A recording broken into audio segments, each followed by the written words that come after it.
Thank you, Commissioner. Now let's open the floor for questions. Please start by stating your name and the media that you represent. Also, I have to say that ministers have other obligations, so please limit yourself to one question. Thank you. I think we'll start by Euronews.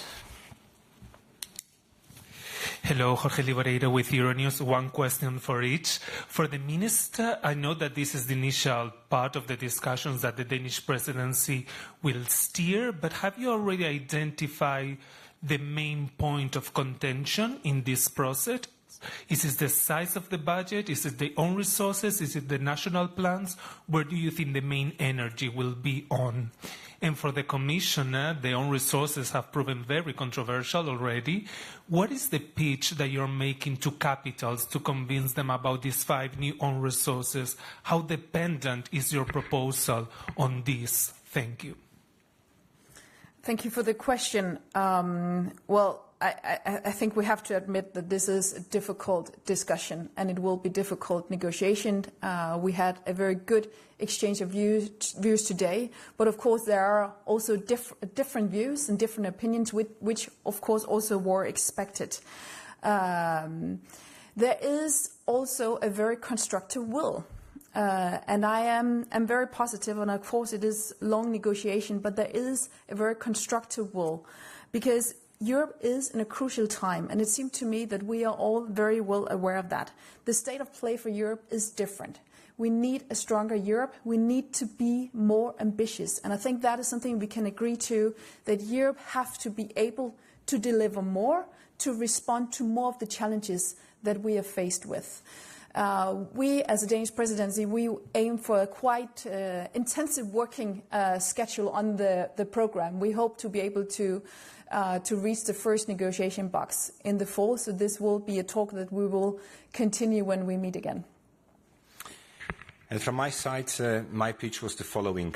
Let's first analyze calmly, together, what has been proposed, including on the own resources, and only then, after the analysis, we can make up our minds. I'm also not surprised that there are concerns, questions, as I said, also sometimes criticism on various elements of the package. But we are, I believe, in very early days still, and there is still a lot of work also for the technical level, for our experts to look into details, to assess what are the consequences, including on the own resources package. And I also stressed today in the room that one of the key principles on which this package is built, that the key principle is we have to stabilize national contributions of the member states. We understand it is not a time to call for higher contributions from the member states to the European budget. And that is the only way to square the circle of being more effective, more ambitious with respect to spending, with respect to financing new priorities, is therefore an ambitious own resources package. It has been our line, as you know, since many months. Thank you. I'll go for that gentleman over there.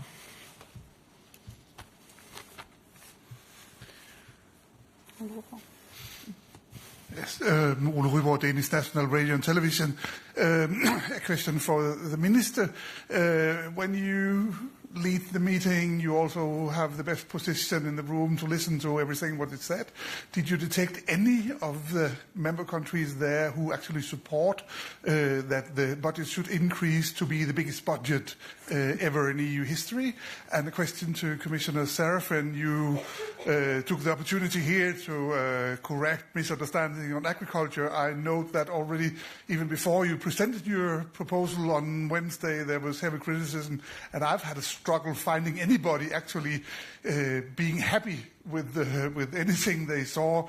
What's your way forward? Is it just misunderstandings, and is enough you travel around and explain everything, or what will be your way forward to handling this budget, which has been criticized quite a lot already?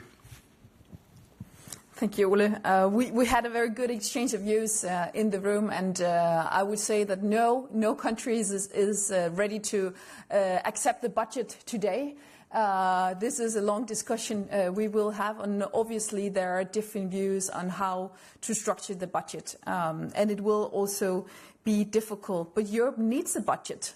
There's no one in the room saying that Europe does not need a budget, and there's a very constructive will, and now it's our task to push that forward. Thank you. Well, I have heard some member states saying that the budget is not ambitious enough, also when it comes to the size. For some of them, it could be the reason not to accept the budget today.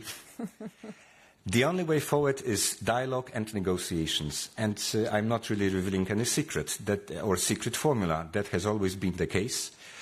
We don't need to adopt the whole budget by the end of the year. It would be perfect, but I think everyone knows it's not possible. But we really need to put things in motion, and that's why we have the Danish presidency with the ambitious plan how to do it. And yes, the only way forward is talking, explaining, and maybe also making some corrections, changes, so that the unanimous agreement can be reached, because by very nature the MFF requires unanimity. So all 27 have to feel comfortable enough to give their okay. Valeria, please. Valeria Pashko, public broadcaster of Ukraine. My questions for boss. So do and hold any negotiations with your partners or allies in order to convince them joining the sanctions, in particular the oil price caps, maybe with the US, Canada or Japan, I don't know. And one more question. One more question, it's on enlargement. I know that it's not on the agenda today, but still recently Moldovan Vice Prime Minister stated that they are calling on the EU to open the first cluster, at least the first cluster before the elections in September. But Ukraine and Moldova is coupled on this way, and Orban, Prime Minister of Hungary, continues blocking the Ukrainian path to the EU. So how will you handle that situation? Thanks. Enlargement is one of our top priorities for the Danish presidency. It is very important for us to move forward with enlargement, especially for Ukraine, also Moldova and the countries in West Balkan. And it is so because it is a matter of security. It is a geopolitical necessity that we move forward with enlargement, and we will do everything we can. Unfortunately, right now, Ukraine is being blocked by one member country. Ukraine and Moldova are ready to move forward. We could open Cluster 1. It is within the merit-based approach the countries have delivered. We will do our best to push on that agenda, and we will see what we can do, political, practical, to try to find solutions, because it is important for Europe that we move on with the enlargement agenda. And I can confirm that it is a top priority for us. Not for us.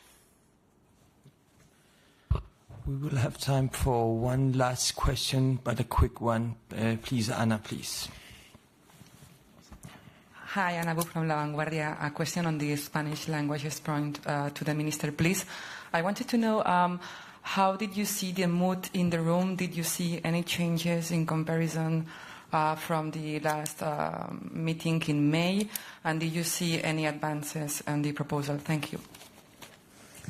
Well, there still remain many concerns on the item on the Spanish language, concerns due to budgetary concerns and also legally concerns.